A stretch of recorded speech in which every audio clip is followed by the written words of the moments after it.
उपाध्याय साहब, लथरानी media house में आपका खैर मकदम में इस्तकबाल है। आपके ताल्लुक से आवाम में जो है बहुत सारी मुस्बत बातें हैं जो आमतौर पर पुलिस डिपार्टमेंट में जो लोग मुलाजमत करते हैं उनके ताल्लुक से ऐसी इमेज बहुत कम होती है।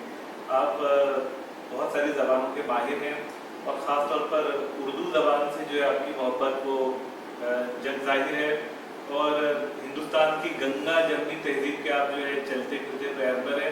हमने आपकी बहुत सारी वीडियोस जो है आपकी स्पीचेस जो है सोशल मीडिया पे देखी है। तो सर हम चाह रहे थे कि ख़ास तौर पर उर्दू ज़बान के ताल्लुक से जो है आपके ख्यालात और आपकी जो मोहब्बतें हैं उसकी बुनियादी वजह क्या है, उस पर आप कुछ रोशनी डालें। देखिए, सबसे पहले तो ये बात है कि मैं ऐसा समझता हूँ कि ये जो ज़ुबान है हिंदुस्तानी ज़ुबान है, जी हमारे यहाँ इस मुल्क में ज़ुबान पैदा हुई और पुलिस महकमे में काम करते हुए मैंने एक चीज़ का एहसास किया कि वही पुलिस अफसर ज़्यादा कामयाब होता है जो फिरकों को जोड़ता है, एक लोगों को मिलाता है।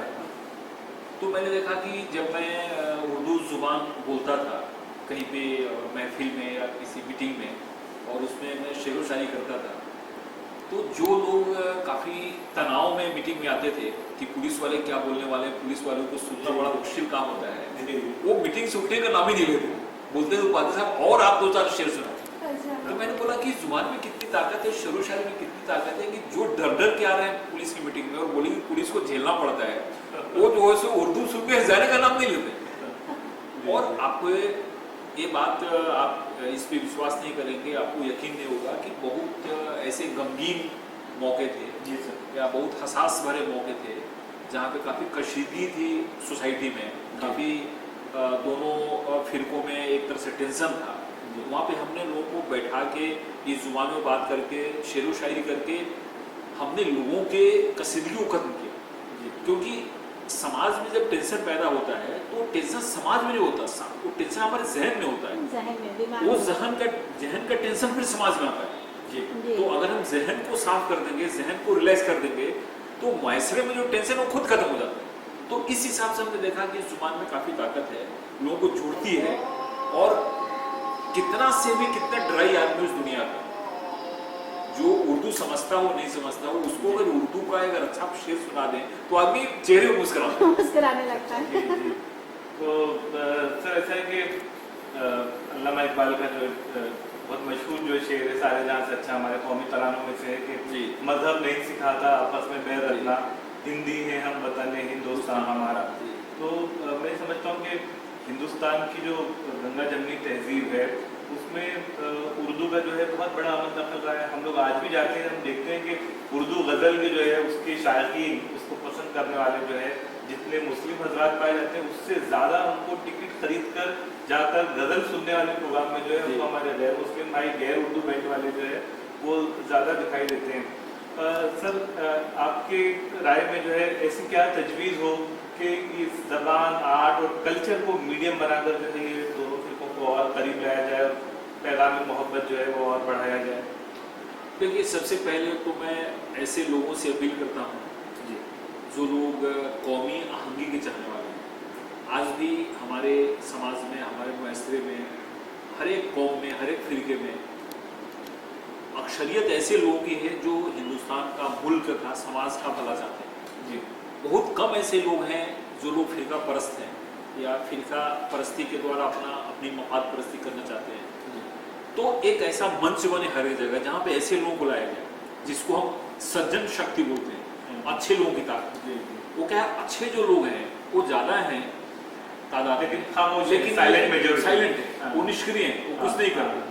और जो बदमाश लोग हैं उनकी संख्या काफ़ी तादाद कम है लेकिन ज़्यादा एक्टिव है। तो अच्छे लोगों को सामने लाया जाए, अच्छे लोगों का मंच बनाया जाए, और जब अच्छे लोग सामने आएंगे तो ये जो अपना मकसद है वो मकसद खुद आगे जाएगा, अपनी मंजिल पे पहुंचेगा।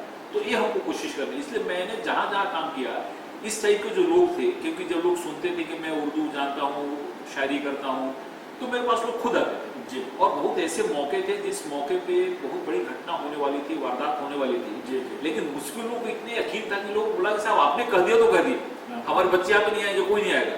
तो ये जो यकीन पैदा होती है ना, ये यकीन हमारे समाज को पकड़ के रखती है।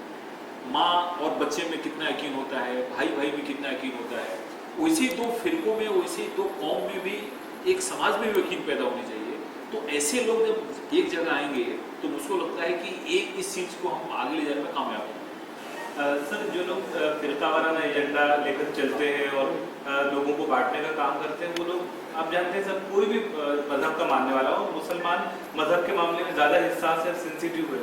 तो इस्लाम और पैगंबर इस्लाम की जो है तस्वीर बिगाड़ कर, पिक्चर बिगाड़ कर, आप देखते हैं कभी कोई कार्टून अपलोड कर दिया जाता है, कभी फेसबुक को मीडिया में दिया जाता है, ऐसी बहुत सारी बातें होती हैं। तो और जहाँ तक आपका सवाल है सर, हमने आपकी तकरीर सुनी हुई है जो इस्लाम और पैगंबर इस्लाम के ताल्लुक से है। तो ये गलत फहमियों को जो है किस तरीके से दूर किया जाए ताकि जो लोग एक दूसरे के करीब आ सकें। लेकिन इसमें मैं बात कहना चाहता हूँ कि जो लोग इस्लाम को जानते हैं या जो इस्लाम को समझते हैं, जिन्होंने हज़रत मोहम्मद साहब की ज़िंदगी को पढ़ी है या समझा है, कुरान को पढ़ रहा है, समझा है, वो कभी भी इस तरह की बात नहीं करेगा, ऐसा काम नहीं करेगा जिससे किसी को नुकसान हो। क्योंकि कुरान शरीफ में ऐसा फरमाया गया है कि एक अगर हम किसी मासूम को या किसी बेकसूर को तकलीफ देते हैं, बेगुनाह को, तो पूरी दुनिया को तकलीफ देने के बराबर होता है। और हजरत मोहम्मद साहब की जो सुन्नत है वो इस चीज़ को बताती है। जी, उन्होंने खुद अपनी बेरहमती कबूल कर ली, लेकिन उन्होंने तशद्दुद को नहीं होने दिया, उन्होंने हिंसा को नहीं होने दी।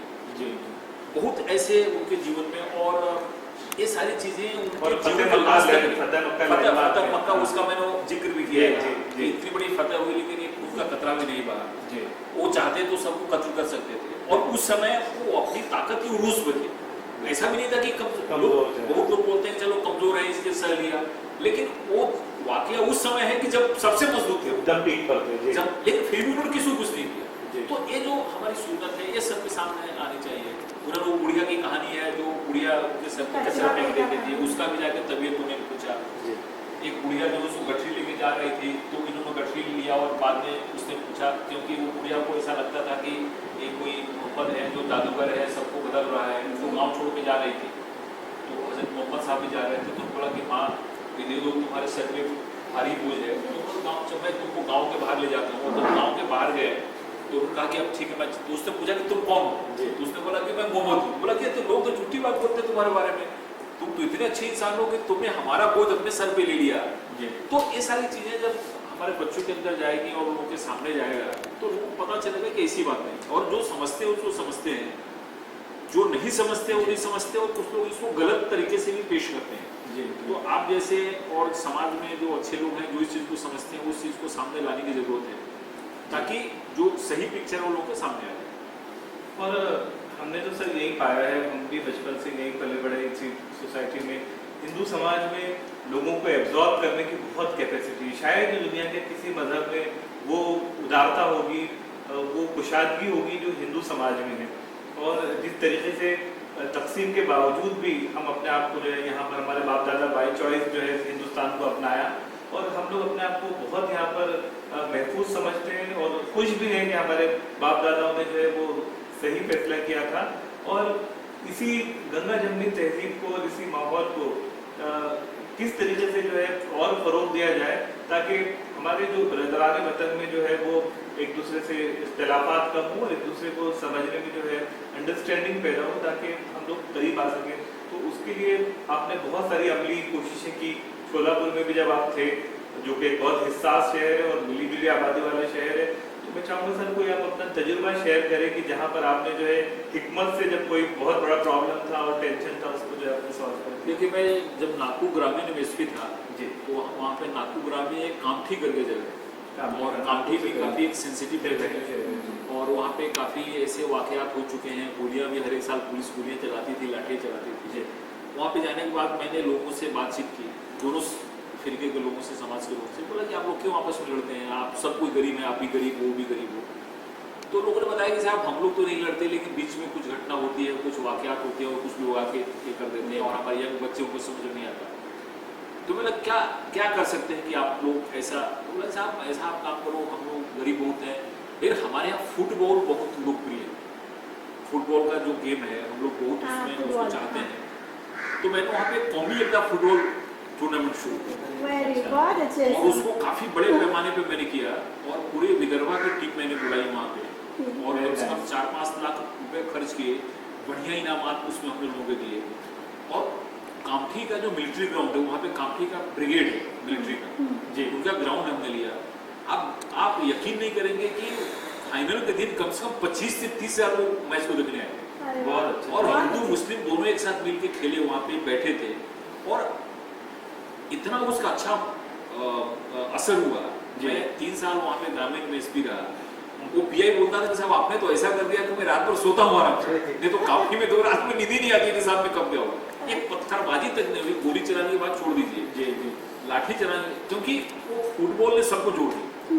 फिर लोगों ने बोला कि साहब मुआशा जो सो वहाँ पे कुछ ऐसा कार्यक्रम कराओ जिसमें कुछ कवि भी आए और कुछ अपने शेर व शायरी वाली में आए। तो वैसे मैंने महफिल वहाँ पे कराए, मतलब और उससे क्या हुआ कि दोनों समाज के लोग एक दूसरे से मिले, एक साथ बैठे, एक साथ फिर मैंने छोटे छोटे मौके पे एक साथ खाने का प्रोग्राम कराया।